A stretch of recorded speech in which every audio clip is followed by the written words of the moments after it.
तो फ्रेंड्स आज हूँ आम जगतसिंहपुर जिला राजा जन्मदिन माने आम बाबा गोरखनाथ जन्म उत्सव प्रत्येक वर्ष माने अग्नि पूर्णिमा बाबा जन्म उत्सव पालन हुए। तो चलते डेरी नक बाबा दर्शन करवा पीठ में पहुँची जाइलु जेहेतु आज बाबा जन्मदिन से आम सकाल सकाल पलैलु कहीं टिके डेरी हेल्ले भिड़ बहुत हो तो भिड़ दर्शन भी करहबनी आपण मानक बाबा दर्शन करें। तो जहाँ हो भिड़ भी एत ना सकाल सकाल जेहतु आम आसी पहुँच जाइलु तो भले भले बाबा दर्शन होगा आपण मैंने भी बाबा दर्शन कर दिंतु। तो जो मैंने बाहर रही माने दूर बाटे बाबा दर्शन करने आसी पाना दर्शन करूँ किसी असुविधा नहीं। बहुत दिन है बाबा मठ को आसबार इच्छा था हस्टेल जेहतु मुझे रोचे तो पढ़ापढ़ी भितर व्यस्त तो समय मिलूनी जहाँ हो आज बाबा पीठ को आसको हठात डोरी लगे कल रात कौन आज बाबा जन्मदिन अच्छी से आम तीन सांग बाहर पलि आसलु।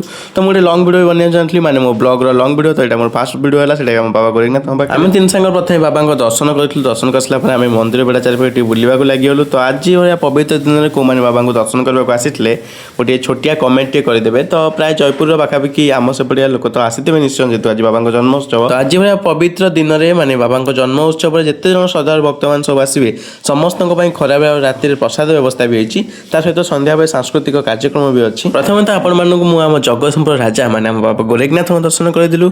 तो चलते आज आम जगतसिंहपुर रानी को देखिए माने आम झंकड़वासिनी माँ सारा को से आम तीन सांग प्लानिंग कलु ती बाबा दर्शन कर आम जाकि माँ पाक जीवु माँ दर्शन करने को आपण भी माँ दर्शन करा चलते। प्रथम बाबा दर्शन सारी आम आसी पहुँच जाइलु झंकड़वासिनी माँ सारा पाखे।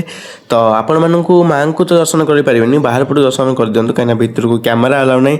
तो प्रथम आम माँ पाखे जाए पहुँच जाइलु माँ पाखे पहुँची टी बुलाबुली कर देलु। तो आम बहुत दिन पर माँ दर्शन करवा जाइलु तो मंदिर बहुत किसी चेंज है बहुत किसी डेभलप भी होती आम सांग जाइए दीप किणवा तो देखिपारे आपण मैंने भी मंदिर जदि आपने आसते भितर के आपण देखले जानीपारे मंदिर बहुत किसी डेभलप होती तो बहुत किसी चेंज भी हो। तो फ्रेंड्स जहाँ हो एत दिन पर हस्टेल रहा माँ करुणा है तो प्रथम बाबा गोरखनाथ दर्शन कले माँ को दर्शन भी साथ देते। तो आम तीन सांग दर्शन सारा आम टे मंदिर चारिपाख बुलाबुली करूँ।